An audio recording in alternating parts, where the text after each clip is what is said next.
Dia de cuidar da terra, dia de plantar, dia de vaqueiro, aboiar e cavalgar.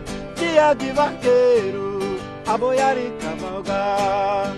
Aprender a transformar lamento em poesia, coragem se rega de dia, o sonho se realizar.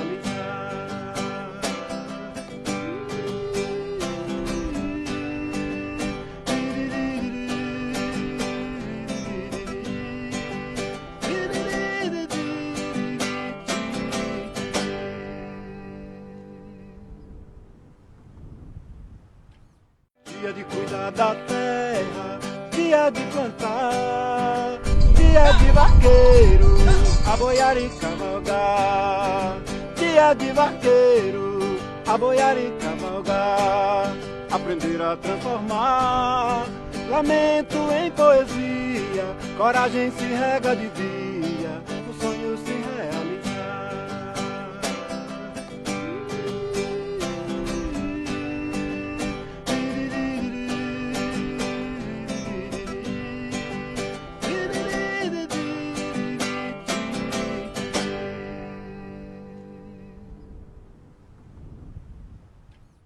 Dia de cuidar da terra, dia de plantar, dia de vaqueiro, aboiar e cavalgar.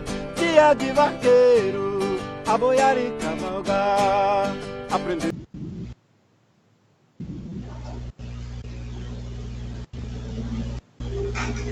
Pessoal,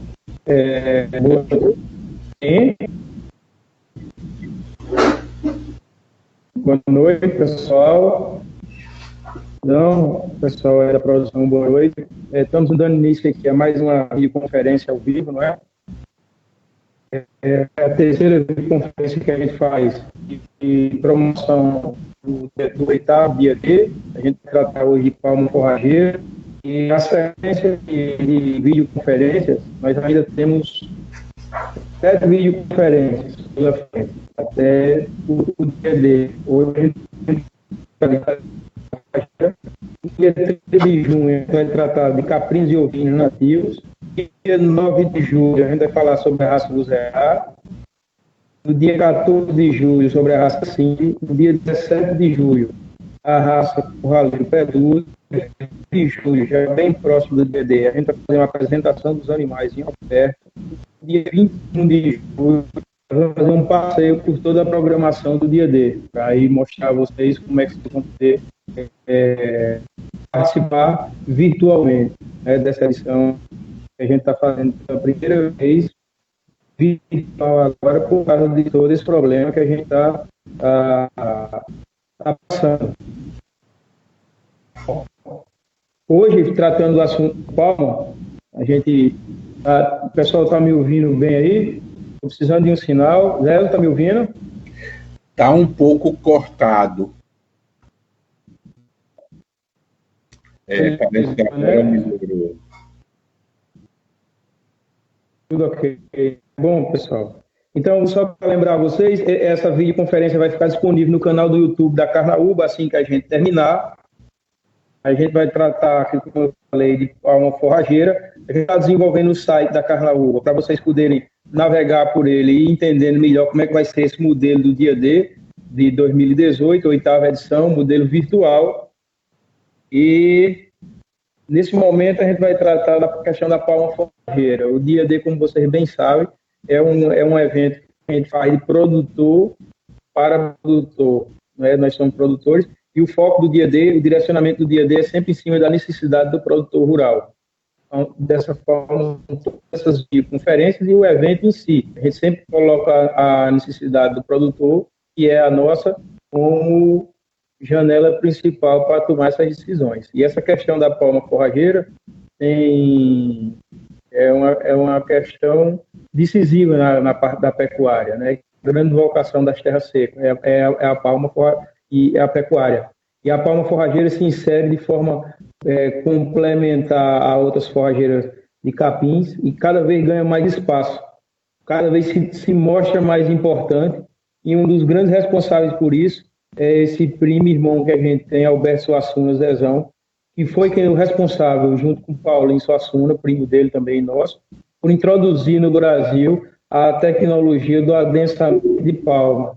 E Zezo ele ainda foi mais além, porque ele foi até a cocheira. Ele vem do cultivo até a parte da dieta balanceada com palma. E a gente está tendo resultados tais que nos deixam, que nos animam cada vez mais, né? Nos dão garantia cada vez maiores da viabilidade que a gente já sabe que é da pecuária nas terras secas. Essa é a nossa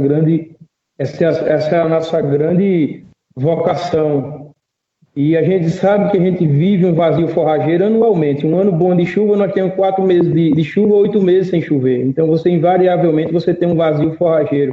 E num ano ruim de chuva, quem é criador aqui sabe, a gente tem menos de 5 chuvas significativas no ano, né? Então, nesse momento aí, principalmente, a palma tem um papel destacadíssimo, porque é praticamente a única, junto com o búfalo, que consegue um mínimo de água, uma produtividade altíssima a ponto de eu sou convicto de quando a gente resolver as questões ligadas à mecanização, e Zé é um dos responsáveis por essa minha convicção, e que nós vamos ter aqui na região semiárida as melhores fazendas de produção de leite, o melhor confinamento, mais eficiente do Brasil. Isso eu acompanho, tenho a satisfação, o prazer de acompanhar Zezão, e aqui é um campo de prova para ele.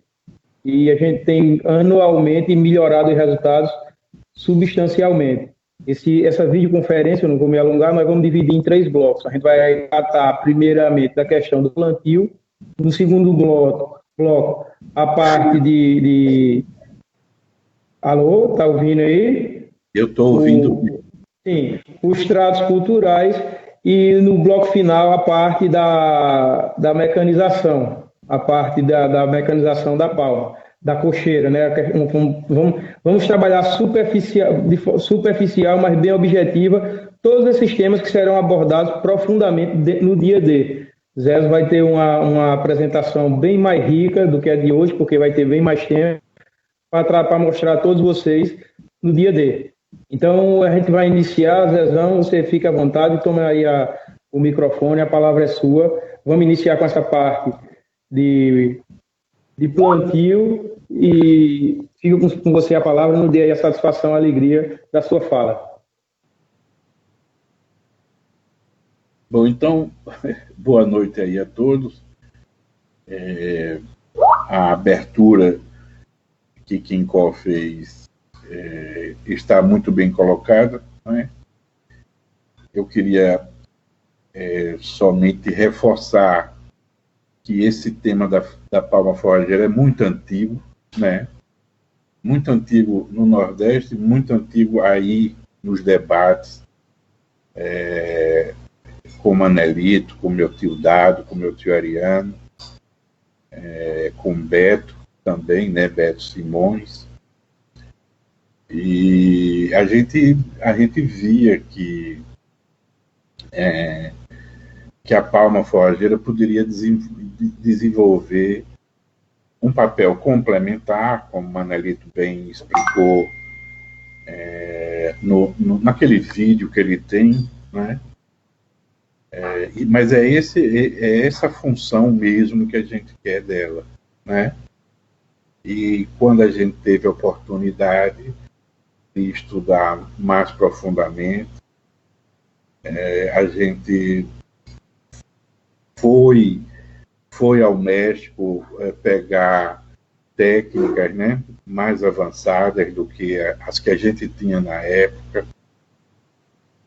Aqui a gente, como nordestino e nós nordestinos comuns, né? Aí nós fomos patrocinados por Dr. Ricardo Fiuza, que nos levou juntamente com um agrônomo chamado Júlio Lopes. E lá nós tivemos contato com essas técnicas de cultivo e aproveitamento da palma à frente, na verdade, com tecnologias à frente do que a gente tinha aqui no Nordeste na época, né? E desde então a gente vem tentando como é que eu diria, a gente vem tentando adaptar as condições do Nordeste, todas essas tecnologias que a gente teve contato lá. Então teve que fazer umas adaptações, né? Porque a palma como forragem lá é mais usada como mandacaru, assim, da gente, com queima de espinho, né? Mas a gente trouxe as técnicas adensadas do cultivo de palma ao redor da cidade do México, né? Que é usado como hortaliça, para a gente aqui. Mas a gente aqui tem umas vantagens competitivas, não é? Quando a gente fala que o Nordeste é o semiárido mais populoso do mundo, isso, quer dizer, isso muito provavelmente é porque é o melhor semiárido do mundo, né? Porque as nossas alturas anuais de chuva são maiores e nós não temos a linha dos frios, né? Das latitudes dos semiáridos, né? A gente é o único semiárido na linha do Equador, então a gente tem essas condições climáticas que terminam por nos garantindo produtividades melhores do que a gente viu lá, né? Então, o que a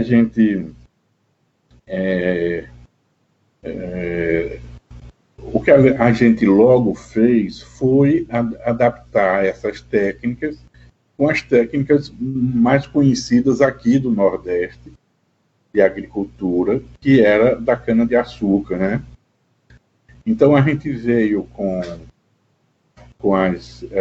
os protocolos de índice de área foliar, né?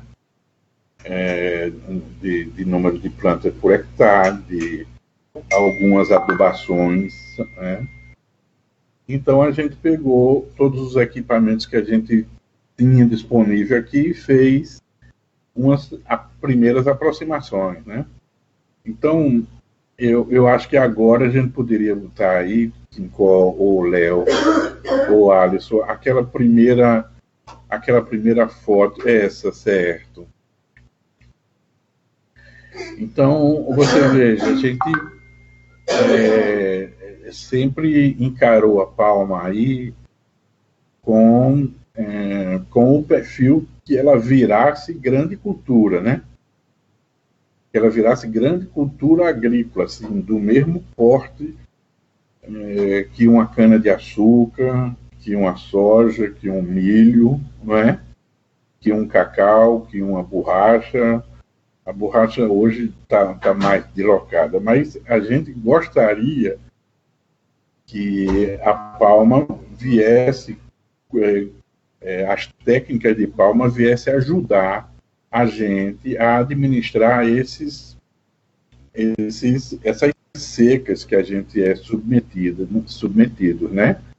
Então, a gente pode mostrar no dia a dia uma sequência muito lógica feita pelo professor Maurício, né? Então, na verdade, como varia a água, as ervas podem entrar ela cumpre o ciclo fenológico, né? E então ela tende a virar carbono, né? Então, se num ano essa chuva variar e apartar mais cedo, você fica com a possibilidade de faltar alimento no final. E o que a gente sempre observou é que a palma ela se expressa muito bem durante as secas, né? Ela não cumpre um ciclo fenológico de parar durante as secas, né?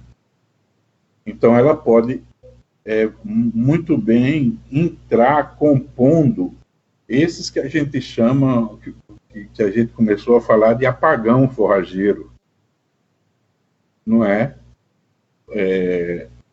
Mas isso está na definição de seca da SUDENE há muito tempo. É uma interrupção no ciclo dos vegetais que a palma não, digamos assim, não obedece isso. Ela continua frutificando e vegetando durante as secas, né? Então a gente vem adaptando essas técnicas ao pessoal. Algumas fazendas têm cumprido, eu estou dizendo em escala já que a gente, digamos assim, que para o que a gente imagina ainda são pequenas, mas a gente já tem, como na Carnaúba, na Fazenda Gameleira, coisa como 20, não sei, 30 hectares, a Gameleira talvez um pouco mais, de palmas conduzidas por essas técnicas e, digamos assim, com um sucesso, digamos, razoavelmente bom. E isso, a Fazenda Carnaúba vem apresentando anualmente, não é, uns cultivos que mostram a efetividade das técnicas, né? Então, pois não? Só interrompendo, avisando o pessoal que a gente está anotando as perguntas aqui e no final de cada bloco a gente traz as respostas para o pessoal, viu? A gente estamos anotando todas aqui. Tá bem. Pode dar sequência. Bom, então, essas técnicas, como eu disse, foram adaptadas da cultura da cana, e essa primeira foto aí mostra os sulcos iniciais, não é? Quando saiu a foto. Saiu a foto. Eu acho que ela está na tela, Zezão, a foto. Alisson, está na tela aí a foto a primeira? Está na tela, Zezão. Você não está enxergando. Eu não estou vendo, mas eu acho que a gente poderia passar para a segunda, que é uma foto que você fez, que tem uns distanciamentos e das fileiras duplas da rua. Está na segunda foto, Zezão. Bom, então, se a gente olhar direitinho, os espaçamentos já foram compostos, não é, por herança da cultura da cana, já foram feitos para que o pneu do trator passasse sobre as palmas cortadas, né? E isso a gente fez com que ficasse a 1,60 m ou 1,80 m. E agora, um documento que a gente mandou para os interesses da SUDENE, foi composto também com o INSA, a gente mostrou que um palmal antigo, exatamente, um palmal antigo de 1 por 1 poderia ser adensado com a rua com 2 metros. Então, todos esses espaçamentos que foram oferecidos agora para as empresas, eles comportam a entrada de um trator abaixo de 100 CVs, que é a grande maioria dos tratores aqui do Nordeste, né, e da região semiárida, né? Bom, então... É só o espaçamento dessa foto aí, né, para o pessoal. Não sei se vocês estão enxergando que a letra está pequena. É 30 centímetros na fileira dupla e 1,30 a 1,50 na rua, para justamente contemplar essa questão que o Zé falou da parte de da mecanização. Perfeito. Sim. Muito bem. Então, esse espaçamento aqui é para os adensamentos tecnificados. Mas a gente criou também, quer dizer, não pode ser abaixo de 1,60 m, certo? porque aí já ia começar o tombo do trator, podia magoar a planta. Mas acima de 1,80 m até 2 continua adequado, né? Então você define o número de plantas pelo número de plantas por metro linear, né? E aí a gente recomenda aí umas 100 mil plantas, às vezes um pouco mais, que é um número que é compatível com o índice de área foliar proposto pelo Dr. Park Nobel, né? Então a gente vem obedecendo isso, a gente conversou também na época com outro cientista da Palma, que é o professor Peter Felk, e ele nos passou uns outros protocolos, umas intenções de adubação e tudo. Então, quando a gente chega aqui, a gente tem que ajustar tudo, não é? Aí qual é o teor de fósforo do Texas? Então lá tem uma adubação fosforada X. Mas aqui quando você chega e vai fazer o fósforo nativo, é muito baixo, né? Então a gente teve que fazer essas contas e esses ajustes, né? Mas... pois não. Isso é segundo bloco, viu? Você quer encerrar essa parte do primeiro bloco para nós irmos para as perguntas?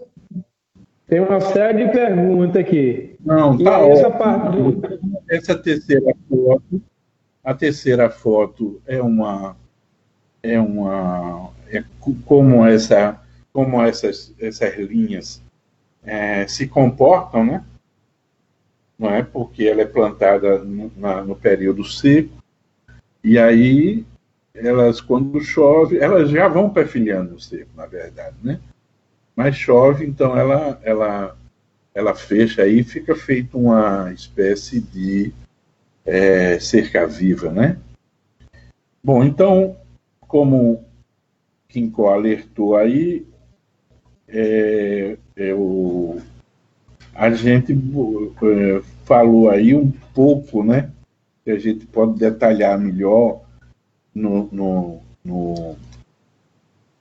dia D mesmo, né? Então a gente deve passar aí para as perguntas, né? Bom, Zezão, o pessoal está perguntando aqui se irrigar palma é viável. Botei logo essa para você.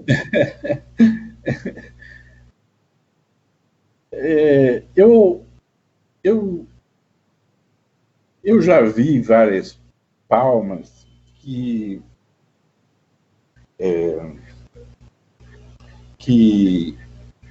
em ambientes chuvosos, não é? A palma tem um mecanismo, dentre as qualidades que ela tem de como chama, meu Deus, de resistência, né, de resiliência à semiaridez ambiental, talvez a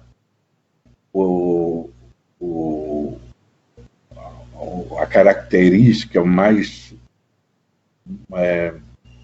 importante que ela tem é ela ser do metabolismo CAM, né? E a gente estudando o metabolismo CAM, a gente viu que são 8 ou 9 tipos de mecanismo CAM. E a palma é do mecanismo CAM facultativo. Então, ela é flex, digamos assim. E ela, em alguns ambientes chuvosos, na Miriri, e agora lá em Cláudio, em Goiás, ela apresentou o mecanismo C3. Não é?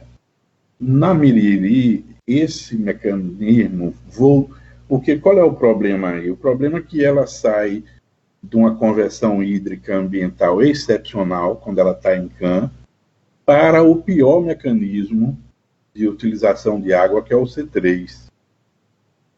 Então, eu pediria às pessoas que estão irrigando palma que vissem, conferissem o metabolismo, se ela está em metabolismo campo, porque ela passaria a ter uma eficiência do uso da água muito ruim. A outra coisa é que é preciso tomar cuidado com essas águas salinas. Eu tive num experimento lá com o Dr. Germa, não é?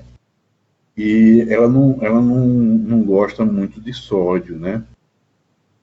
Então, eu Ela nunca... não gosta nada, né? Ela não gosta nada. A gente foi inventar de fazer aqui e perdeu. Eu não incentivo muito, porque eu gostaria de que essas questões fossem melhor trabalhadas, né? Porque tem outras coisas também que a gente vai ver mais à frente, que o valor nutritivo dela não é para se comparar com uma forragem volumosa, né? Então você precisa saber quanto está custando essa matéria seca irrigada, né? Então eu não sou a melhor pessoa para dizer isso. Eu sugiro que a palma seja uma cultura de sequeiro com alta eficiência de conversão da água, que é o fator ambiental mais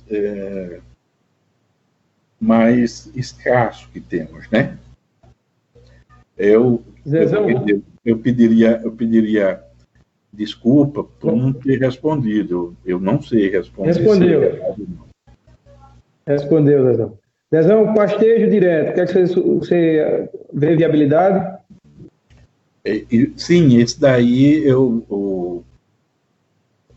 na verdade, o Agreste do Nordeste já usou muito na palma miúda, né?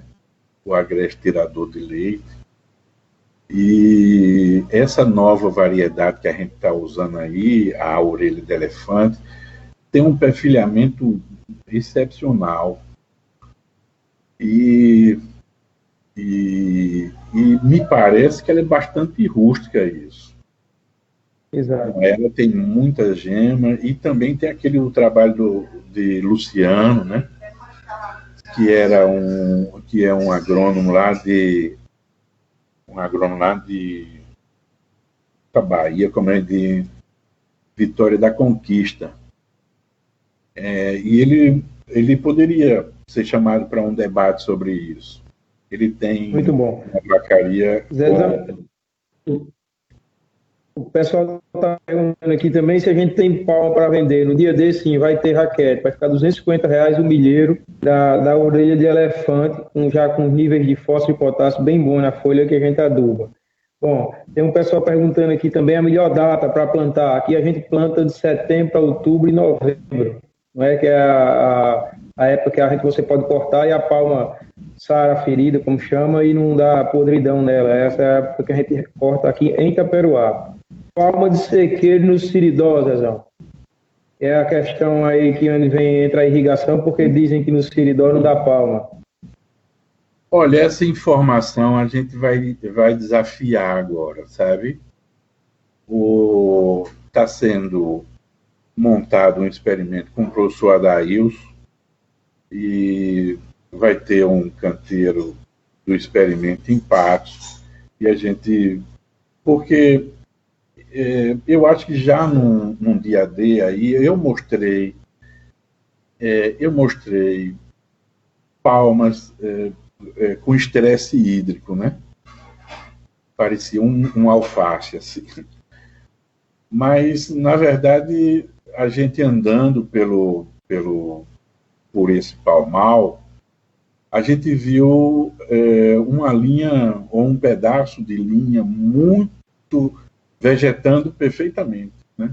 E quando a gente analisou o solo, a gente viu que era questão de déficit de cálcio. Então, eu acho que a gente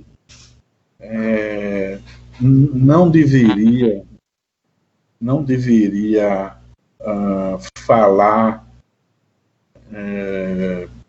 com muita garantia se o problema da palma em outros ambientes seja metabólico, né? Pode ser um problema simplesmente nutricional. Aí todos nós sabemos hoje que o boro é importantíssimo. A palma, que eu analisei muitos solos, não tem boro, não é? E a gente não faz a nutrição do boro. Então, como né? Porque, vamos supor, se cai a chuva e a palma não tem condição de se manter em campo, não tem a boro, não tem o potássio, não é verdade, Kim Cor? Como é que a gente pode dizer ela não dá no ambiente? Então, me mostrem as análises de solo que foram testadas, porque fica todo mundo dizendo assim, não dá, e ninguém desafiou isso cientificamente. Na verdade, não existe um cultivo profissional da forma como a gente faz agora, a gente vê agora, né? Essa parte de palma como cultura, eu mesmo, a gente aqui também não enxergava dessa forma. Você plantava palma e abandonava, ia buscar ela com 3, 4, 5 anos. E essa cultura vem mudando. Ela não chegou ainda no sertão. O sertão é um lugar que chove muito, o Cariri chove pouco. E eu acho que o pessoal do sertão ali tem 600, 700, 800 milímetros. E aí, mais do que a gente, eu acho que não tem fica meio que precisando menos de ração, né? Essa questão de produzir ração para a gente é mais clara, porque a gente sabe que a gente vai ter um período muito maior de escassez de chuva e, consequentemente, de comida. E a nossa base aqui forrageira é o búfalo, mas o búfalo tem um limite. Tanto, como eu falei, no ano bom são 4 meses de chuva. Então, para o gado de leite, a gente agora mesmo em junho, iniciamos ontem com você, o trato de palma. O gado solteiro, o búfalo está espetacular, o gado está lindo, todo mundo está perfeito. Mas para as vacas de leite, a gente já tinha necessidade de entrar com um incremento. Então, a palma já entra nesse sentido, de manter a curva de produção, né? De manter as vacas ciclando, abrindo o cio, para a gente garantir a safra do ano seguinte. Então, o pessoal do sertão está como a gente estava aqui antes dos anos 2000. Fazendo palma dessa forma, com pouco profissionalismo. E a gente vê aqui mesmo, quando você trata da palma, quando você dá condições a ela de estrutura de solo, gradeia o solo, suca, faz toda essa parte de estrutura para poder facilitar o enraizamento dela. E coloca fósforo, potássio na medida que você recomenda, é espetacular a produção de forragem. A gente já está aqui, vamos dizer, esse ano para o 7º ano seguido. Isso vai ser uma das apresentações do dia D. Quem vem aqui assiste todo ano, uma demonstração de produtividade que a gente tem lá no Palmal da Fazenda Bonito. E a gente, no primeiro ano, conseguiu 240 toneladas e vem ali na casa de 550, 600 toneladas naquele talhão. E num talhão mais embaixo, tem mais fraco, você tem a produtividade da metade. Então, a gente também fica mais... E é um problema nutricional do que mesmo hídrico na palma. E eu apenas numa fazenda no sertão, na região baixa, que a gente queria plantar lá no Palmal nessa condição que você fala, e mostrar isso para o pessoal do sertão. Porque eu não enxergo uma pecuária profissional, seja intensiva ou extensiva, em região semiárida, sem búfalo e palma. E a palma, cada vez mais, como eu falei, ganhando importância nesse cenário. Bom, aqui tem muita pergunta sobre essa questão de irrigação, fica respondida. É muito mais uma questão nutricional do que de demanda ligada à água. Então, quem puder assistir... Eu queria falar uma coisa do que você disse aí. Quer dizer, no mesmo talhão, não é? Você tem um talhão e você tem outro, não é isso? A chuva, não é isso? A chuva, o sol, o CO2, tudo não foi o mesmo, ou bem semelhante ali. E por que é que a gente vem andando assim e tem uma linha maior, né? Analisa aquele solo, vai ver que tem uma matéria... É sempre ligado à nutrição, né? Entendeu? Porque os recursos foram os mesmos, menos a diferença foi a nutrição. Pois é. Pois fica aí essa série de perguntas nesse sentido, a gente esclarece dessa forma. Alisson, por favor, vá para a parte de traços culturais agora, coloque aí a foto seguinte. Tem pergunta aqui, Zezão, na questão do controle de erva daninha, e assim que ele colocar outra foto aí, se você quiser iniciar. Alisson, por favor, a foto.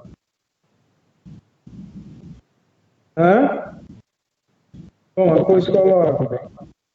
Bom, bora, vamos para o segundo bloco, pessoal. Vai ter um vídeo aí bem rapidinho para vocês, da Rancho Alegre, e a gente já volta.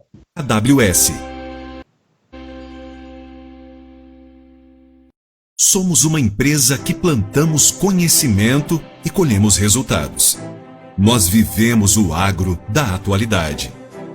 A Rancho Alegre leva até você tecnologia, planejamento, produtos de qualidade, assistência técnica. Estamos presentes no detalhe, levando o que temos de melhor para maximizar a sua produtividade.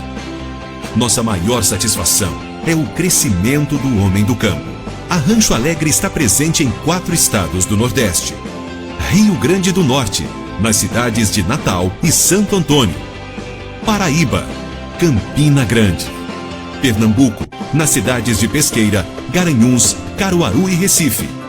Alagoas, na cidade de Maceió. Rancho Alegre, uma história de parceria com o agro. Parceiras: Corteva, AgroSales, KWS.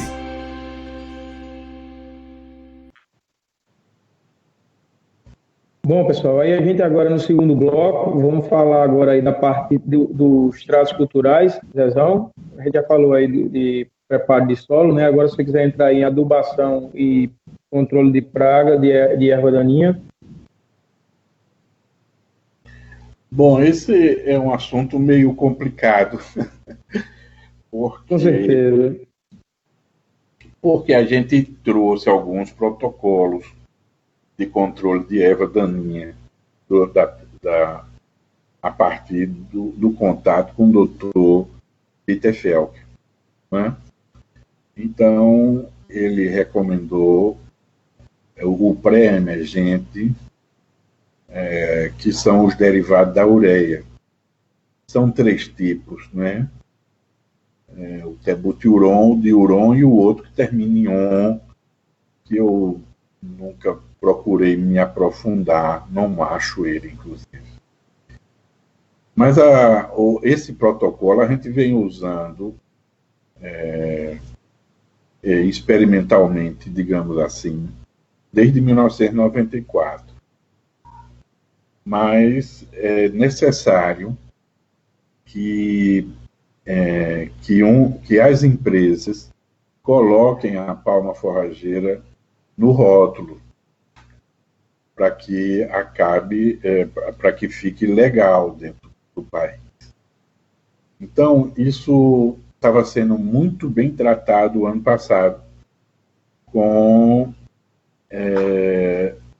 uma empresa chamada Adamar, que fez um experimento com muitos princípios ativos, no sentido de legalizar mesmo. E nós temos os relatórios preliminares, mas aí o coordenador pediu demissão e não houve solução de continuidade, porque teria que estudar as dosagens, analisar solo, analisar os resíduos os resíduos normais dentro Mas esse ficou, inclusive essa semana eu falei com o Humberto, que era quem coordenava os experimentos de campo, e ele disse que não houve mais contato com a Adamar, e esse experimento ficou publicado até 135 dias. Mas, na verdade, se você aplicar os defensivos, os derivados da ureia no solo, depois do plantio e depois de cada corte, você aplicar esses derivados da ureia no solo nu, digamos, ele resiste a temperaturas muito altas e ele aguarda a chuva, quando então os vegetais tendem o mato tende a vir, mas ele vai inviabilizando o banco de sementes.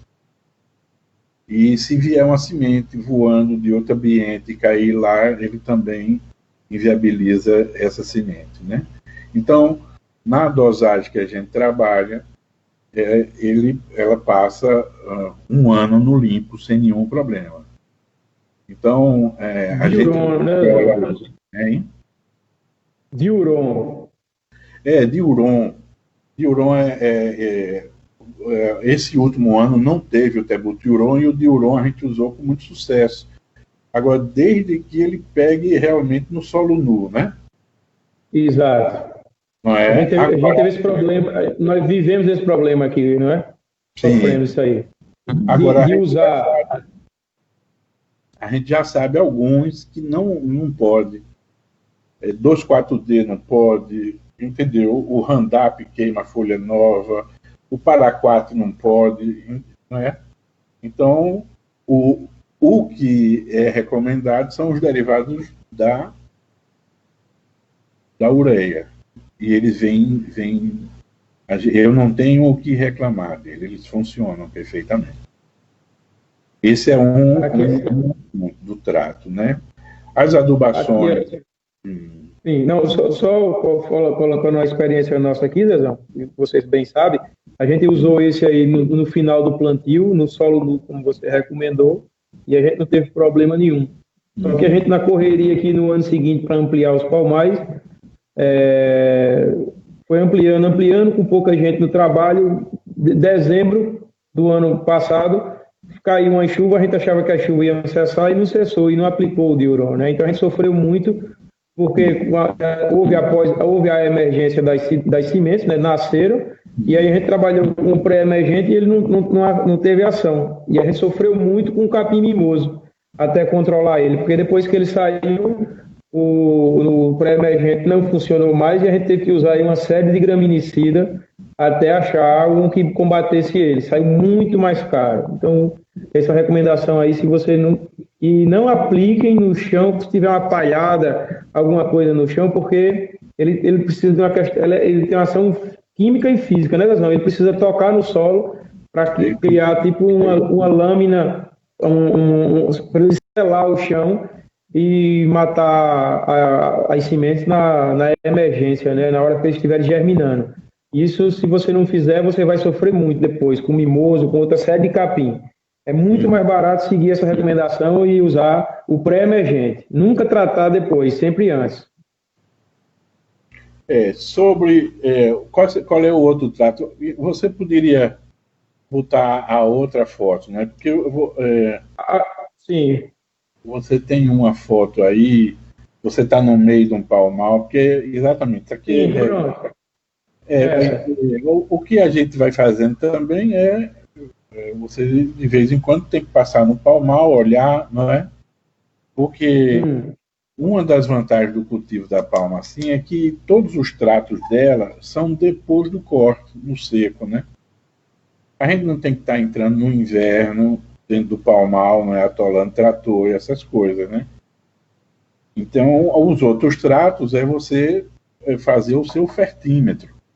O que é o seu fertímetro? Você faz a análise de solo original e vê como é que está seguindo o fósforo, não é?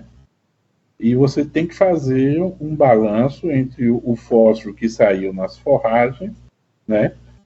E o fósforo que... Não travou aí? Né?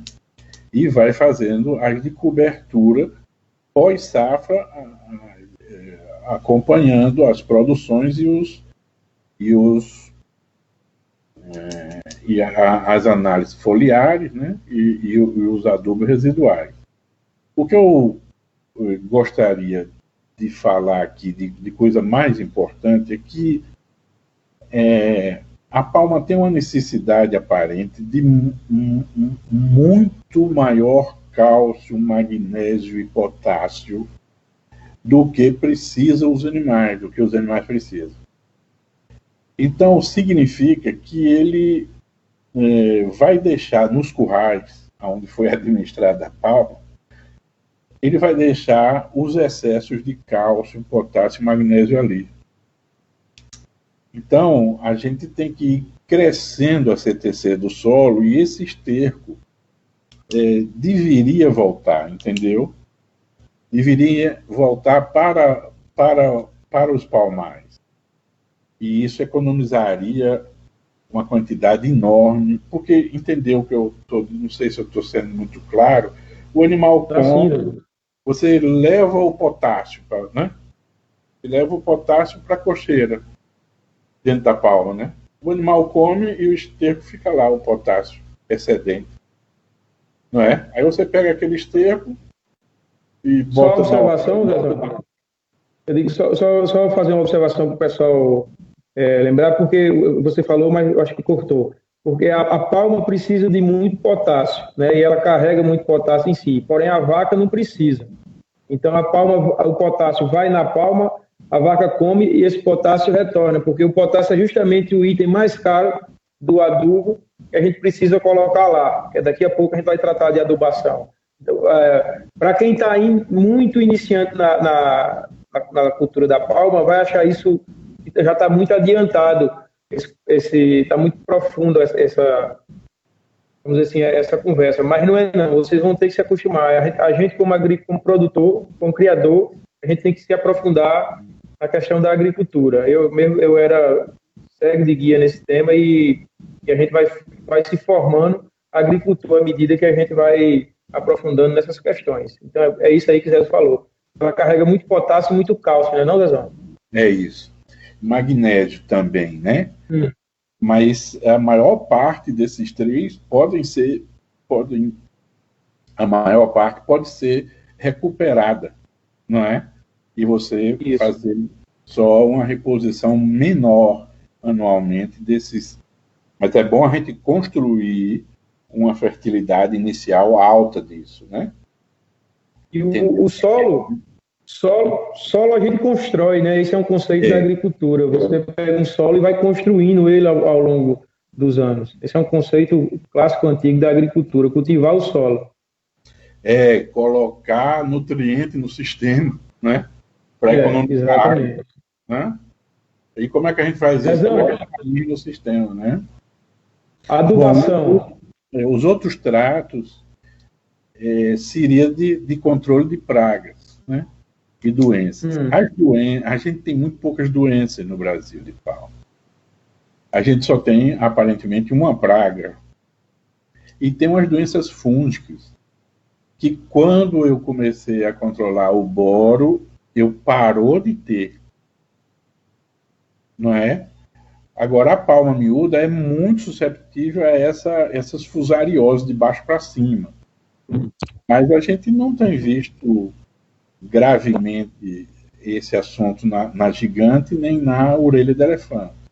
A gigante que eu trabalho na Bahia, se estiver bem cicatrizada, ela não tem mortalidade de baixo para cima, não é?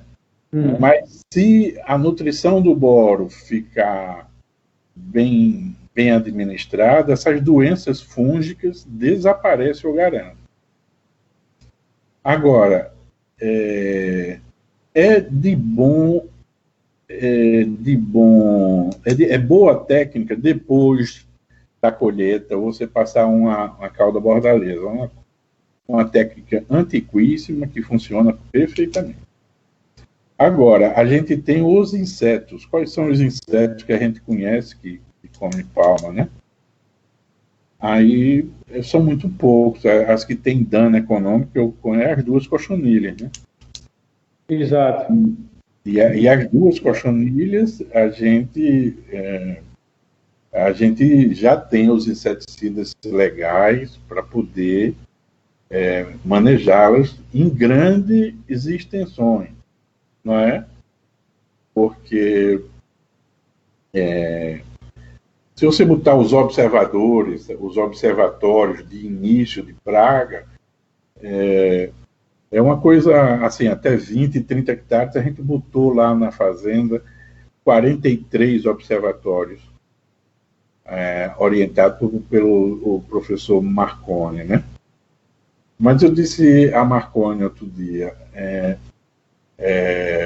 e a gente mandava de 15 em 15 dias as fotos dos observatórios para o celular dele, e não tinha nada. Quando a gente viu, começou a cochonilha branca, e longe de um e longe de outro observatório, entendeu? Então a gente tem que, digamos assim, acompanhar essas pragas, né, o início dessas pragas e debelar elas no início, né? Agora, em grandes áreas, nós precisamos, talvez, de vez em quando, se fugir do controle, a gente tem os inseticidas necessários para isso. E quando o índice de área foliar é muito alto, você tem que usar uns sistêmicos, né? Os tópicos fica difícil de você controlar essas pragas, né? Porque basta sobrar um casal, né? Desses insetos muito velozes, né? O professor Kepler, lá do Lab 10, que é um outro cientista que trabalha com essa questão de salinização, se põe à disposição aqui para estudar essa questão aí do uso de água na palma. Obrigado aí, professor. Pois não. Parabéns aí pelo trabalho. Bom, Zezão, aí, a adubação aqui básica que a gente faz, fósforo e potássio, não é isso? E cálcio. Os problemas que eu vi mais de palma saindo do metabolismo CAM foram foram agora em Goiás e lá na Meriri. Mas quando você vê a CTC desses solos, é muito inferior a essas que tem aí em Itaperuá, entendeu? Uhum. Então, a gente tá com pouco tempo, o pessoal tem muita pergunta, a gente vai ter que adiantar que a gente não falou da mecanização e da dieta, que eu acho que é um tema que está sendo mais questionado aqui. Assim, que essa básica era uma adubação, digamos assim, é uma adubação. Essa adubação que Joaquim falou aí é uma adubação, digamos, mínima para as condições que foram analisadas aí nas fazendas, né? Então a gente viu parte de cálcio e magnésio, mas ainda não tomou, né, as atitudes para essas reposições, que é muito rico aí, na verdade, né? Tem CT6 bem mais altas do que lá na Miriri ou lá em Goiás, na fazenda de Cláudio. Aí a gente, minimamente, aí sugeriu o potássio e o fósforo. E outra coisa que a gente tem que lembrar sempre, a gente aí nunca usou ureia, não é verdade? E a gente tira essas produções sem 1 grama de ureia, não é verdade, Quincó? Exatamente. Outra questão, justamente, que era cara, e a gente cortou o uso de ureia na adubação da palma. Isésio sempre falou que tem é como se ela produzisse a ureia dela, não é isso? E a demanda maior é cálcio e potássio. Tem muitas evidências, né? Inclusive trabalho científico para isso, e isso vai ser estudado também nos experimentos do doutor Adailson, viu? Do professor Adailson. O pessoal está perguntando aqui justamente sobre bibliografia para falar de nutrição de palma. Ainda não tem nada aprofundado, né? Inclusive é uma das demandas nossas, esses estudos sobre demanda nutricional de palma. A gente sabe que o que tem aí ainda está precisando dar uma aprofundada, não é isso, Cezão? Veja, Quer dizer, um trabalho brasileiro sobre nutrição, exigência nutricional da palma forrageira, a gente não localiza. Então, a partir disso e a partir de uns trabalhos mexicanos, a gente está montando esses experimentos com o professor Adailson. Mas eu gostaria de dizer assim, que a gente tem boas noções de extração de nutrientes da planta no ambiente, né? Sim. Então a gente pode ir propondo coisas não sem sentido, né? Não sem sentido, né? Até que a gente vá trabalhando isso até para minimizar potássio, se o potássio é um alimento lábil dentro da palma e essas coisas todas, né? Sem mexer na rusticidade dela de seca, né? Isso tudo vai ser muito importante. E uma observação, Zezão, que eu queria fazer, que isso foi uma questão minha. A gente se assusta quando vem falar de adubação de palma, a gente não tinha tradução disso. Tá doido? Você planta palma na pior terra e abandona. Então, vocês que ainda não fizeram isso, não se assustem, vale a pena. Porque a gente gasta em torno, com todo esse custo, não é despesa. Meu avô falava que tem a diferença do que custa muito dinheiro e do que é caro. O adubo ele pode custar dinheiro, mas ele não é caro, porque quando você faz a conta da produção que você tem por hectare e vê todo o seu custo de adubação, de gradiação, de todos os tratos culturais, mão de obra você coloca, a gente tem custo de tonelada aqui de R$10 a R$20 o custo da tonelada no campo. Então, quando você traça um paralelo com silagem, com qualquer outra cultura que você use, com qualquer outra forragem, a palma dá dilapada em quantidade, em valor, e se você for fazer a conta de energia, tonelada de energia por hectare a palma ganha, tonelada de minerais a palma ganha, ela ganha em tudo. Então, assim, não se assustem com essas questões de adubação, vale muito a pena.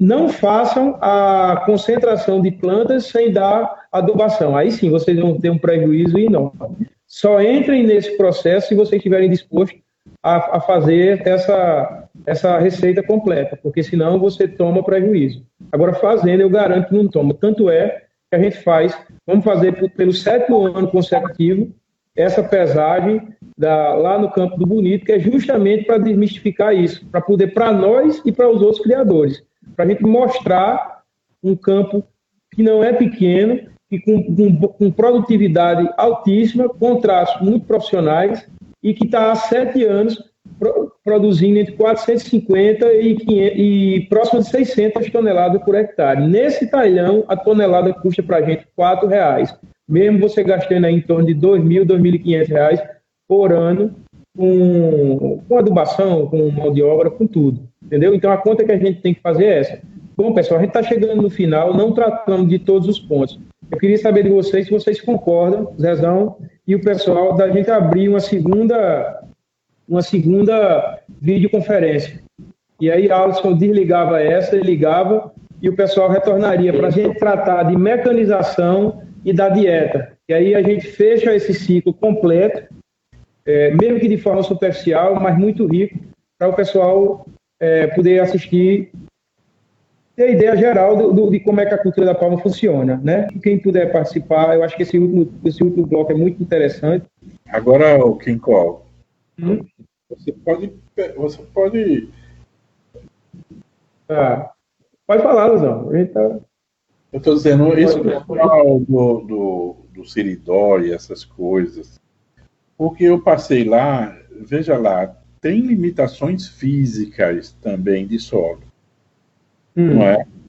Quer dizer, um solo hiperlitólico não dá. Entendeu? Zezão, agora você tem que, por favor, traduz aí esse hiperlitólico. Não, porque pedra. acho que algum produtor estiver assistindo e ele poderia entender. Pedra. Eu estou dizendo assim, que a palma é conhecida por ter a raiz de 0 a 20 centímetros, 0 a 10 centímetros. Não é? Aí se você não tem se você não tem solo, não é? Se você está em Itatim, lá na terra, na fazenda do nosso presidente do núcleo do Cindy, César Mastro Lorenzo, ele lá Acho que ele tem 5 centímetros de profundidade na várzea dele, aí fica ruim, né? E aí, mas é uma limitação física, não é climática nem nutricional ainda, né? Entendeu? Porque Esse aí, pessoal, porque quando a gente entrou, eu acho que muita gente ainda não tinha entrado, a gente estava falando aqui nos bastidores, pessoal, e seguimos a conversa, a gente estava falando em relação ao Siridó do Rio Grande do Norte. E a limitação, às vezes, pode ser física da questão, relacionada à profundidade do solo. Não é que às vezes você tem um solo muito raso, com menos até do que 20 centímetros. Aí é muito mais uma questão física do que mesmo ligada a outro aspecto. Eu falo o seguinte, quando a gente vai para Sumé, a gente passa por São João do Cariri. A gente passa no Rio Taperoá, ali em São João do Cariri. Quando a gente olha para a esquerda, não tem aluvião, não. É o osso da terra que entra no rio. Aí você diz, vou plantar manga ali no aluvião, o cara diz que aluvião, né? Então... Bom, pessoal, a gente está com essa foto aí, que espero que vocês estejam vendo, para a gente dar esse detalhe do corte. Porque eu tinha uma preocupação de cortar a palma na junta, porque era cultura, né, popular antiga, se não cortasse na junta, a palma morria, não sei o que lá. E aí a gente fez teste de todo jeito aqui, cortando com as costas da trincha, com as costas do facão, esgaçando a palma ao máximo. E o rebrote dela, principalmente da orelha de elefante, sempre crescendo em progressão geométrica. E de maneira que a gente faz aí nesse sentido hoje, vocês estão vendo aí, a gente corta, não tem a preocupação de cortar na junta, a gente teve, isso a gente foi justamente pela questão da mecanização. A gente não ia ter nunca uma palma que ela identificasse a junta para cortar, né? E a gente vai cortando, como chama aqui, em bico de gaita, porque ela fica inclinada assim, não deposita água se tiver algum orvalho. Agora mesmo em junho a gente está cortando, iniciando o trato das vacas de leite, não é, para manter a curva de produção e do cio, e aí você tem orvalho aqui nessa época. Se você cortar plano, você ir na ferida ali aberta, a umidade e o frio daria brecha de entrar o fungo, alguma coisa desse tipo. E aí a gente corta nesse bico de gaita, sem se preocupar com junta. Isso aí a gente já fez, como eu disse, de propósito, para a questão da mecanização, que é esse tema que a gente vai abordar agora nesse último bloco, mecanização e a dieta. E esse é um trabalho único que Zé tem desenvolvido, gastou aí a vida profissional dele todinha, e eu tenho para mim que a gente vai ter a pecuária antes de Zezão e depois de Zezão. Quando ele apresentar esses dados, ele tem conseguido com as dietas de palma, deixando de lado aí essas commodities agrícolas, praticamente de lado essas commodities agrícolas de milho e soja, que a gente não tem conseguido acompanhar a curva de preço dela com leite e com carne, que é o que a gente produz aqui, né? E tem cada vez mais inviabilizado a atividade leiteira e a próprio confinamento, o ter que usar soja e milho, um item que é 1%, 1,5% do peso da dieta e custa 40%, 47% do custo total, né? Produzido a 500, 600 quilômetros de distância. Enfim, toda essa dificuldade. Se vocês verem o histórico do crescimento da curva do preço do milho e da soja, tá tendo inclinação e o leite e a carne não acompanham. É como se o milho tivesse e a soja crescendo muito mais. É como se fosse, não, é dessa forma. Então a gente tem que começar a pensar outras coisas para poder introduzir dentro da pecuária. E é justamente esse trabalho aí magnífico, genial, o termo é esse mesmo, é genial, o Zé é um gênio, e é um gênio que foi estudar a pecuária, e eu não canso de dizer isso, e eu queria que isso ficasse registrado. Como vai ficar? Esse vídeo vai ficar gravado no canal da Carnaúba, e esse é um trabalho de Zezo, de Alberto Suassuna. Apesar de tudo, de toda dificuldade, ele nunca desistiu disso, de estudar palma. Bateu com a cabeça no muro, como ele ia falar uma série de vezes, né? Teve que voltar atrás numa série de... Mas é isso mesmo, é o caminho que se trilhar. E chegou hoje, a gente está numa sintonia fina, num ajuste fino de uma tecnologia que vai inserir 100 milhões de hectares, que é a área do nosso semiárido, que pode inserir 100 milhões de hectares no sistema produtivo do Brasil. É a área da nossa região semiárida. Cabe mais de 20 países da Europa aqui dentro, e até hoje a gente não tem ainda um sistema confiável que e dê garantias à pecuária. Não tinha, né? Porque a gente está nessa sintonia fina e eu tenho convicção, tanto é que isso me deu muita confiança eu não digo nem abandonar a engenharia, que nem entrar, eu entrei, de ficar aqui na fazenda e tocar esse projeto de pecuária magnífico que a Carnaúba tem, junto com os irmãos. Essa conversa com o Zezão foi determinante para a gente poder ter segurança nesse caminho, né? E aí eu queria que você falasse, Zezão, aí inicie com mecanização e pontue essa questão aí das dietas. Eu sei que você não pode se aprofundar, que os dados ainda você está fechando e tem uma série de medidas ainda que você tem que tomar, mas deixa o pessoal curioso. Eu quero que a dúvida, não, o vídeo agora não. A gente vai deixar a dúvida no ar aí, né? Você vai aprofundar um pouco mais disso no dia D, mas, bom, fica com você aí, Zezão. Fale aí da mecanização e finalize com a dieta, por favor. Pois não, eu queria fazer duas considerações, né? A primeira aí que Quincó falou era sobre o corte, né? O corte em bico de gaita. A gente aí, se puder voltar, certo, se puder voltar aí o corte, né? Mas aí, Quincó, a nutrição do boro e uma cauda bordaleza seguraria perfeitamente todas as doenças fúngicas, sabe? Sem nenhum problema. Isso aí a gente tem já há vários anos fazendo isso lá na fazenda de nosso querido Alexandre, né? Queiroz, com muito sucesso. A gente reduziu. Tem uns palmais antigos que não tem ainda nutrição do boro, mas só com a cauda bordaleza a gente diminuiu a níveis muito bons. Pois não? Deixa eu só fazer uma intervenção, porque a gente tá falando, o pessoal, como eu falei, né, isso é muito novo, e eu imaginei dessa forma, que era muita dificuldade quando a gente vai jogando esse monte de informação, mas vocês tenham em mente, se vocês tiverem um hectare muito bem cuidado de palma, vocês vão ter comida aí para 8 meses por ano, de 35 a 40 vacas de porte médio adequado.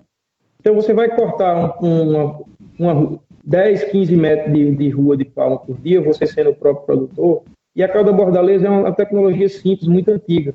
E você pode ter ali e borrifa na bomba costal, entendeu? Vocês não se assustem com isso, porque é o que eu falo, é tudo muito novo, mas não se assustem e não deem as costas a isso. Vão fazendo o que vocês podem fazer, agora vão seguindo essa receita que dá certo. E não é trabalhoso nem é difícil. O que a palma adensada nos traz é exatamente isso. 10 ou 20 hectares vira 1. Então a gente inverte o trato em 1 hectare, não é? Que é uma coisa possível, né? Era muito pior quando a gente tinha que botar trato em 20, não é? Se você vai tratar a erva em 20 hectares, não é? Entendeu? E agora a gente tem um desenho adensado em que poucos metros de linha alimentam a vaca, né? Mas o que eu queria primeiramente era isso. Vocês, às vezes, me desculpem um pouco, que a gente vai falando e a maioria desses conceitos científicos são invisíveis, né? A olho nu. Aí vocês têm que me perdoar um pouco, mas eu quero colocar na linguagem aqui da gente, na linguagem visível dos produtores, tonelada por hectare, não é? Colocar no chão nu, tantos quilos de adubo por linha, tantos quilos de palma por vaca, essas coisas. Agora, Quincó falou aí de um divisor de águas na nutrição, mas não não sou eu, não. Ele é meu primo, e a gente se gosta muito, e ele fala muito disso. Mas não sou eu, não. O grande divisor de água é a palma tecnificada para a gente, não é? Que quando a gente for falar no dia de na classificação de alimento para fazer as rações, você vai ver que ela tem um valor nutritivo, a turma dizia próximo ao milho, e há uns 2 anos, a gente fez um experimento com suíno, e o suíno se comportou com conversões perfeitamente compatíveis com milho. Então, se suíno, que é um monogástrico feito a gente, aproveita a palma desta forma, imagine o ruminante. Então, a partir disso, ela dá condições a gente. Porque a gente, o meu trabalho original era de alimentador de animal. Mas o zootecnista, quando ele opta por essa parte de forragicultura, e essa parte de forragicultura é igualzinho ao agrônomo. A gente faz as mesmas cadeiras da agronomia para chegar na produção do alimento animal. Então, a síntese era da onde eu me dediquei era exatamente forragicultura e alimentação de animais, né? Então, a alimentação é a coisa, para mim, mais fácil que tem. É só misturar, pesar e misturar. E levar cabeçada de vaca, que ela disse, não quero comer não. Aí a gente lá vai, não dorme de noite, né? Mas, rapaz, as vacas não comeram. Não, aí está melhorando e nós vamos desenhando essas rações. E como o Quincó falou, primeiro, é o que a gente tem. Agora, a gente tem todos os princípios? Tem sim.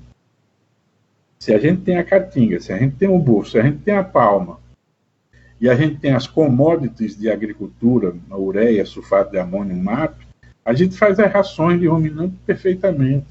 E é isso que a gente está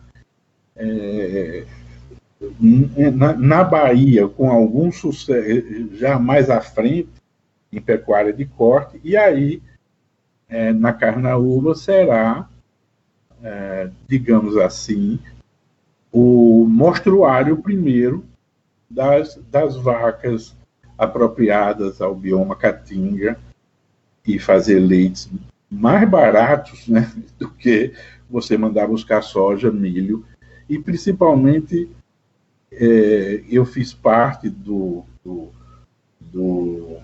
da alimentação dos animais daí nas secas, com bagaço, né?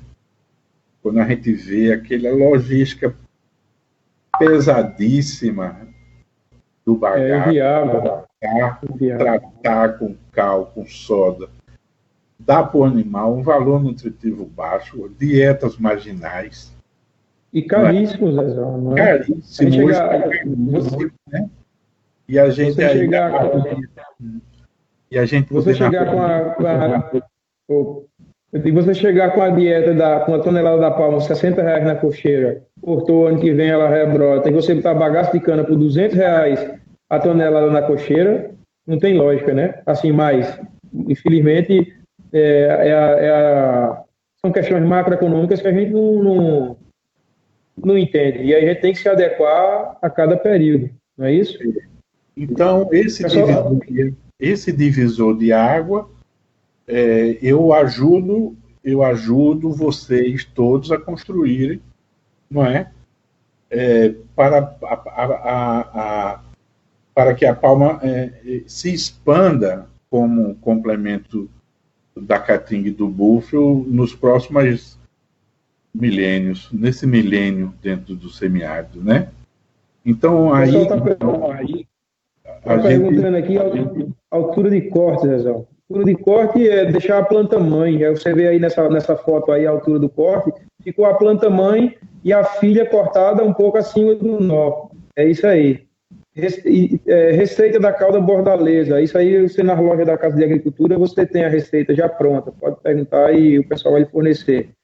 Controle de cochonilha. O controle de cochonilha, você, na Emparne, a empresa de pesquisa do Rio Grande do Norte, parceirana nossa, tem trabalhos fantásticos, baratíssimos, com óleo, que o professor Me lembro o nome dele agora, Zé? Marconi. Professor Marconi. Inclusive, foi tema de aula prática aqui no dia D. A gente se apertou com cochonilha de escama. Primeiro, a gente perdeu aí mais de 200 hectares com cochonilha do carmim, na palma gigante. Implantamos a orelha de elefante. E aí iniciou a cochonilha de escama, marginalmente. Não na velocidade nem na agressividade da outra. E a gente chamou o professor Marconi, que é pesquisador da Emparme, empresa de pesquisa do Rio Grande do Norte, uma das empresas mais competentes e sérias que a gente tem no Nordeste e no Brasil, que presta relevante serviço ao produtor. E ele veio aqui prontamente, saiu do Rio Grande do Norte para nos atender aqui na Paraíba e combater com óleo e em algumas concentrações. Então, vocês entrem no site da Emparme e está lá disponível para vocês como controlar a cochonilha de escama. E sempre de forma preventiva. Nunca deixe a coisa se alastrar para poder mexer, né? Bom, Zé, vamos passar para a mecanização em si? Sim, pois não.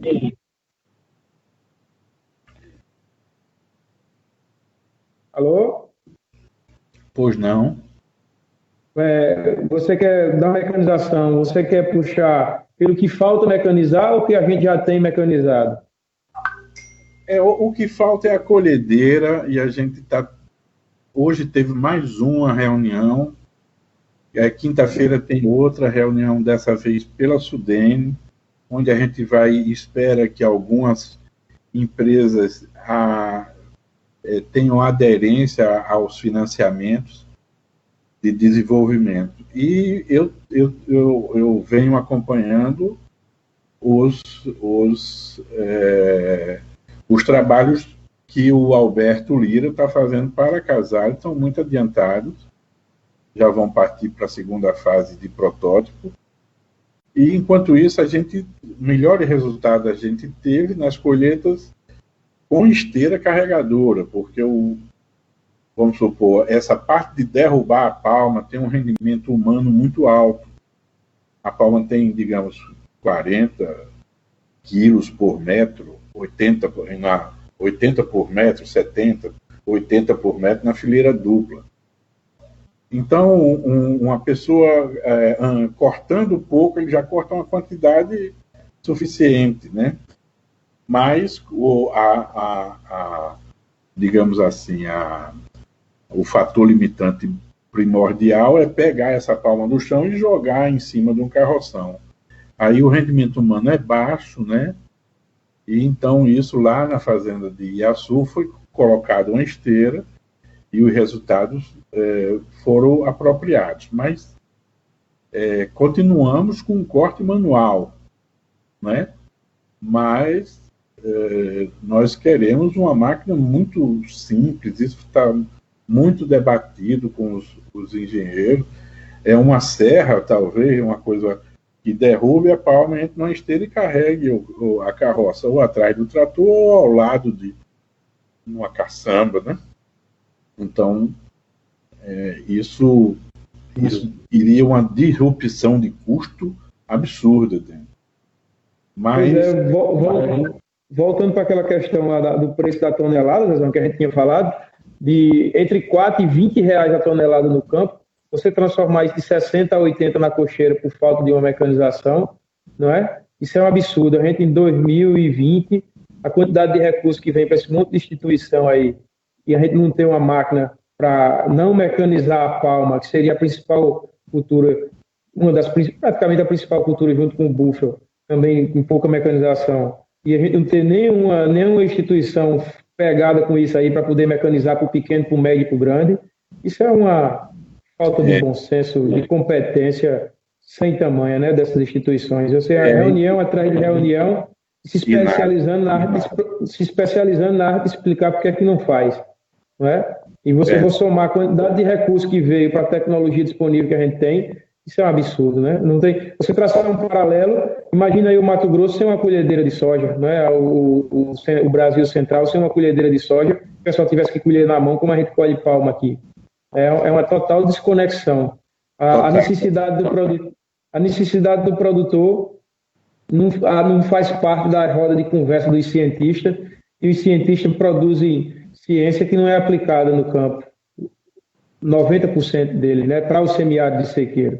Isso para a gente, e a gente fala isso não com a intenção de afastar ele, mas de dar um chacoalhão mesmo e de ver se a coisa chega para o canto, porque não tem condição da gente rodar sozinho, não, o produtor. Se a gente não tiver de mão dada com o ensino, a pesquisa, o poder executivo, legislativo, a gente fica muito mais difícil a tarefa de produzir aqui.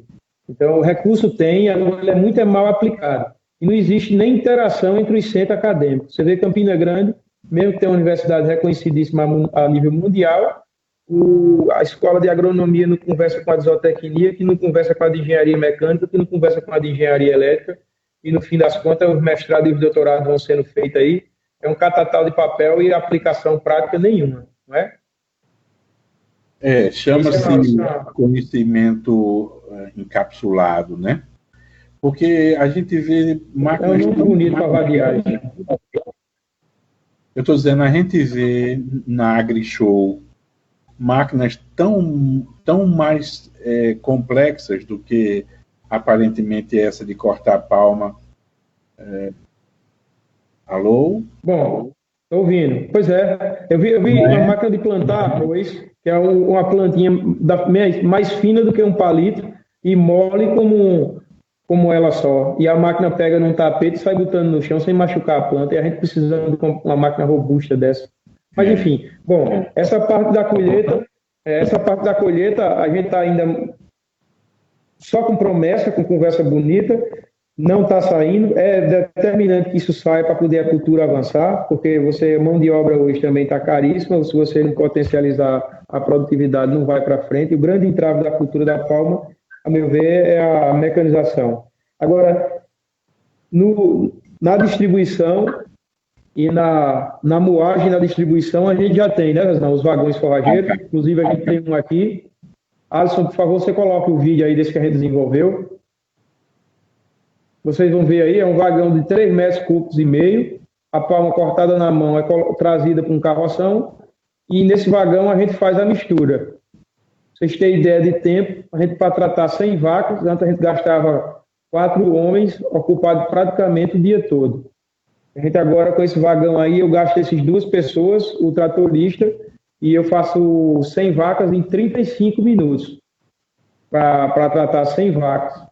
É um ganho de tempo fora do comum. E aí ela cai aí dentro, né, um liquidificador gigante. Essa máquina foi a gente mesmo que fez, baseada numa que já existe, uma máquina de um misturador, chama Vertical. A gente não tinha condição, não tinha dinheiro para comprar o vagão original. A gente fez esse aí por 1/3 do preço, muito mais robusto, com algumas limitações em relação à balança, que é importante, a gente não colocou, mas fez ele muito mais robusto, adaptado para a nossa realidade mesmo. As chapas são mais grossas, tudo mais reforçado, o eixo, tudo. O bicho é bruto que é danado. E tem ajudado a gente demais. Você vê, você sair de 4 homens, né, ocupado, terminava a ordenha, ia se ocupado de tratar 100 vacas, eles agora terminam a ordenha, 35, 40 minutos, faz o trato do gado. E aí o outro vídeo, você vê aí, e aí já é ele espalhando. Esse vídeo eu fiz hoje. Aí ele faz, aí a gente segue o balanceamento que Zezão passa para a gente, e a gente sai colocando ele na cocheira. Hoje nós iniciamos com 15 quilos por vaca. Né? Tem muito pasto, porém maduro aqui na Carnaúba, né? A gente faz pesagem do leite quinzenal e a curva de lactação tinha estabilizado e deu sinal de que ia baixar. Então, essa é a hora. A gente não tem data certa para começar o trato de palma, né? Porque aqui a única certeza que a gente tem é a seca. Então, esse ano, a gente começou dia 15, 16 de junho. Ano que vem, ninguém sabe, né? E a gente não tem tempo para parar. Não sabe se vai parar em dezembro, janeiro, vai parar isso até chover de novo. E aí, as vacas de leite entram primeiro e o gado solteiro, seguramente, com o pasto que a gente tem, fica até dezembro. Caso não chova, você pode entrar com suplementação de palma, que a gente vai fazer os concheirões no campo. Jogar a palma aí dentro. O palmal nosso não é um pedaço de terra único, são vários palmais, justamente pensando nisso, para você poder alimentar o gado solteiro no campo. E aí você a gente vai fazer isso, não faz, diminuir essa história de gado vir para a cocheira no curral e a gente fazer uns cocheirões simples no campo mesmo, com lona, com borracha, com borrachado, da forma mais barata possível e eficiente, e levar a comida para ele lá. E porque justamente por isso, por esse acréscimo de tempo, por essa produtividade que esse equipamento aí forneceu a gente. Né? A gente está agora fazendo o segundo vagão e vai ter em cada propriedade um. E a tendência é essa, é usar a palma para diminuir o tal efeito sanfona, né? No gado. Garantir as produtividades, a novilha dando cio, as vacas reconcebendo e a produção de leite. Com esse volumoso, com essa ração, e depois de pasto, é a mais barata, não só no Nordeste, mas no Brasil. Zezão, se você quiser falar um pouco aí sobre a dieta em si, né? Da forma como você quiser falar, fique à vontade. Não, acho que você colocou perfeitamente, aí vai doses de ureia, de MAP, sulfato de amônio, sal, né? Em alguns momentos a matéria seca da palma pode se comportar abaixo do que a gente... Eu não vejo isso aí, porque a palma aí está com 8% de matéria seca ainda em junho, né? Então ela... E vai ter palma que já passou de um ano, não é isso que corre. Exato, a gente sobrou com calma. Aí as suplementações de matéria seca, por causa disso, é baixa, né? E a gente está com o intuito de fornecer toda a proteína via ureia, que essa proteína totalmente via ureia, a gente já conseguiu lá nos confinamentos, né? Pode ficar repetindo os dois vídeos, Alisson, um e outro. E aí, no ano passado, a gente fez uma suplementação e sem saber direito o que estava comendo no campo, e a palma era pouco, a gente botava a ureia suficiente e elas estranharam e não se alimentaram bem. Mas esse ano a gente vai começar com a palma solteira agora, né? Para ver, elas comeram hoje 15 quilos rapidamente, ontem sobrou 1 quilo. Eu acho que elas vão acelerar, e quando tiver aí, sei lá, com 30, 35, 40 quilos, a gente vai entrando com muita paciência para burros, né? Agora, sobre a ureia, eu quero dizer o seguinte: a ureia faz 6 ou 7 vezes a quantidade de proteína dentro do rumen que tem num quilo, 1 quilo de ureia. Faz 6 ou 7 vezes a proteína que 1 quilo de farelo de soja faz. Então, ela é 1/7 do preço. Então, não tem oportunidade de uso mais, se a gente conseguir aí no gado leiteiro, de commodities proteicas caras, né? Se a gente não conseguir tirar 100%, como lá na Bahia, para gado de corte, que a gente tire 70%, 75% da commodity proteica, né? E ela, pelo valor nutritivo, ela já tira as commodities energéticas como o milho, né? Então, esse é a sinalização do caminho alimentar que a gente vai seguir. E eu poderia, se eu pudesse dar uma opinião, eu acho que vamos ter um pouco de paciência esse ano, que a gente vai conseguir perfeitamente fazer esses leites a partir dos cactos, das commodities químicas, né, agrícolas, não de mercadorias, né, como milho e soja, mas de commodities agrícolas químicas, né, como ureia, sulfato de amônio e MAP, né? Então, isso é muito mais barato do que qualquer outra alimentação, né? Vamos conseguir, só com um pouco de calma, que o que a gente tentou o ano passado, eu dei umas cabeçadas. Mas a culpa é minha, viu? Não é nem dos primos. Estão perguntando, Zezão, quantos quilos por vaca? Essa é uma questão boa. Se você... Eu queria que você começasse, eu queria terminar. Bom, eu acho que a Cindy aí em 2017, no final, né? Não, final de 2018, a Cindy de 350 quilos chegaram a comer 60 quilos da ração total, não é? A ração que era palma, feno, farelo de algodão, sal mineral, ureia, naquela de 2018, não foi?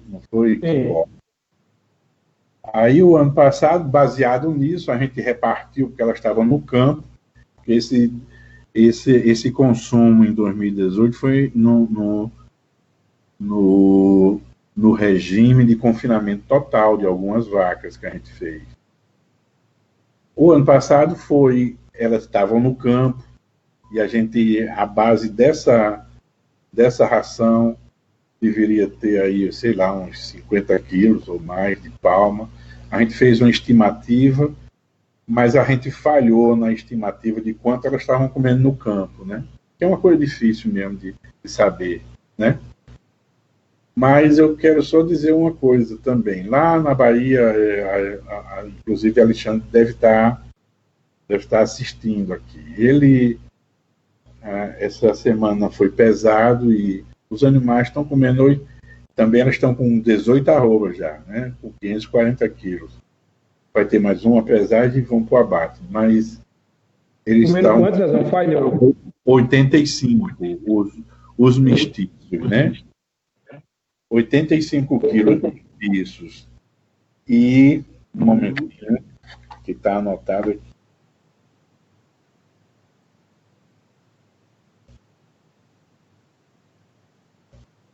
...85 quilos de palma mais feno, não é, Zezão? Não, perdão. 85 quilos a ração totalmente misturada. Que vai feno, que vai palma, que vai milho, que vai ureia, que vai sulfato de amônio, que vai MAP, entendeu? Mas não tem soja, a proteína vai toda por ureia. E o resultado... E a palma supriu praticamente a energia toda, o milho entrou uma fração do que entraria se fosse outra fração, coisa, né? Por causa da matéria seca da palma, né? Zezão, a gente teria o custo de uma dieta dessa? Já poderia divulgar ou não? A gente está esperando, a gente notou uma menor ingestão agora no final, que é muito lógico, digamos assim, acontecer isso, porque os animais vão engordando e vão depositando gordura e baixa ingestão. Mas a gente notou lá que os Nelore estavam comendo a ração totalmente misturada. E os mestiços de Angus, né, os mestiços de Nelore, estavam deixando um pouco a fibra longa. Aí passou a moer o feno, e botou-se ontem uma quantidade maior e eles comeram tudo. E a gente vai fazer esse último testezinho que apresentou esse sinão e deve matar agora com 90 dias, no máximo 100 dias. Aí, a partir daí, a gente vai fazer um relatório, né? Mas a gente... porque o que a gente precisa saber é o seguinte, que a gente, Kim, tem que trabalhar as garantias para a fazenda, não é? Então, eu estou dizendo, que conversão faz essa... Entendeu? Quantos quilos precisa para uma vaca dar tanto, não sei o quê. Isso são as garantias que eu tenho que fornecer para vocês investirem, não é verdade? Para vocês se manterem. Então, a gente está no finalzinho nisso lá na Bahia.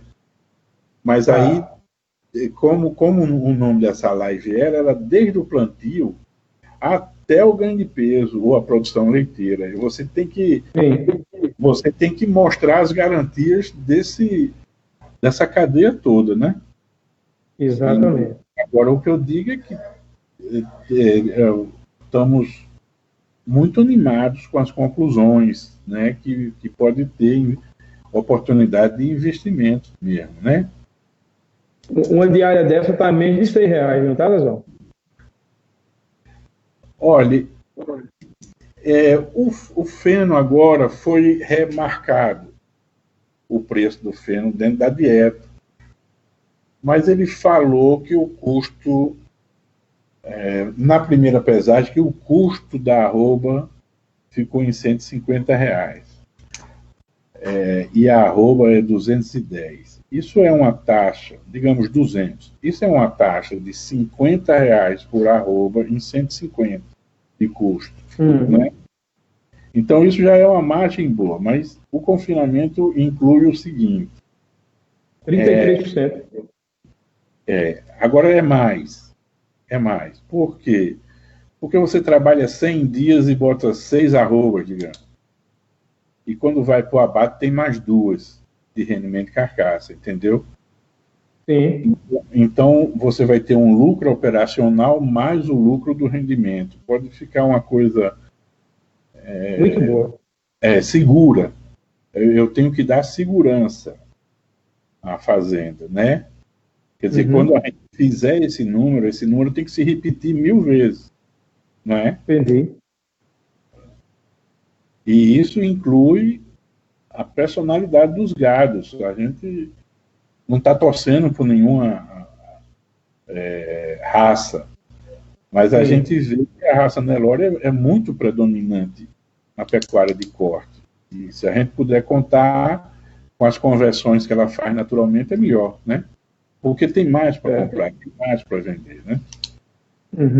Exato. Bom, no caso da gente aqui, o pessoal perguntando, as vacas chegam como em função do peso e da produção, não é, Lesão? E aí a gente tem vivido um questionamento enorme na raça Cindy.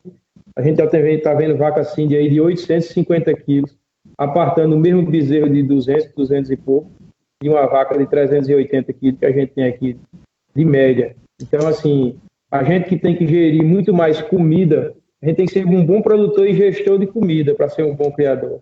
E aí você vê que trazer para cá a vaca de 850 quilos para comer o dobro do que as minhas de 380 comem, para dar a mesma produção. Inclusive isso vai ser matéria de um videozinho que a gente vai editar no final do ano, quando a gente já tiver com as vacas do leite praticamente confinada. E essa dieta a gente vai mostrar com você, vamos formar com você o custo dessa dieta, que é justamente fundamentada em cima do peso e da produção. Para a gente, dentro da raça, tanto Cindy como Guzerá, desmistificar essas questões aí, que são tão prejudiciais à raça, nesse gigantismo que se procura no Cindy e no Guzerá, mas isso é tema para outra conferência. Bom, eu acho que a gente vai encerrando, não é, Zezão? Sim. Só reforçando aí o pessoal, dia 30 de junho a gente vai ter a próxima videoconferência falando dos caprinos e ovinhos nativos. A parte de produção de leite, de carne, rusticidade, produtividade, essas questões todas. Mais um tema que vai ser abordado no dia D. E no dia D a gente vai ter essa parte da Paula muito destacada, vai ter tempo de aprofundar muito mais as conversas com o Zezo. Vamos divulgar em breve aí o calendário das ações que vai ocorrer, com as datas e com as horas do dia D. A gente está terminando de aprontar um site, né? Como falei no início, vai ser virtual esse dia D e talvez presencial, mas praticamente essa semana a gente vai decidir essa questão do presencial, porque a gente precisa contratar uma série de serviços com antecedência. E não pode passar dessa semana, não, para a gente definir isso. Eu acredito que em julho já vai estar aberto, mas para abrir em cima da hora e a gente fazer um evento presencial, mais feito nas carreiras, não fica bom, não é certo com o dia D. Então, eu acho que tudo tende a gente fazer um evento já virtual mesmo, a gente está com a plataforma aí, está com uma equipe muito boa, o pessoal trabalhando nesse sentido.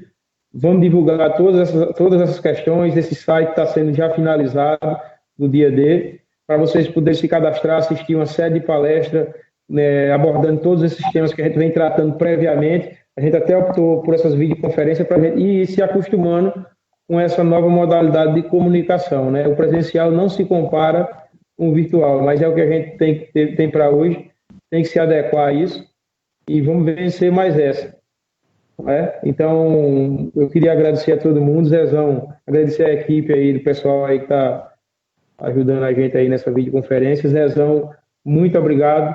A gente acho que foi a videoconferência mais bateu os recordes, né? Até agora nossa. Que eu sabia que ia acontecer, com muita gente querendo lhe escutar, tem muita gente com expectativa em torno da Palma. Eu queria lhe agradecer em nome de todo mundo aqui de casa, do dia D da Carnaúba. Muito obrigado por tudo, não só por hoje, mas por tudo que você vem, toda essa força que você tem dado a gente aí. A gente tem o prazer de ter, o privilégio de ter sua convivência, né, praticamente diária aqui. Muito obrigado mesmo, um abração. É meu primo irmão, como você chama. Disponha sempre, viu? Todos vocês. Bom, pessoal, boa noite. Vamos lá para a videoconferência de Guto, para a gente poder assistir também, terminar a noite em grande estilo. Uma boa noite a todo mundo. Até a próxima.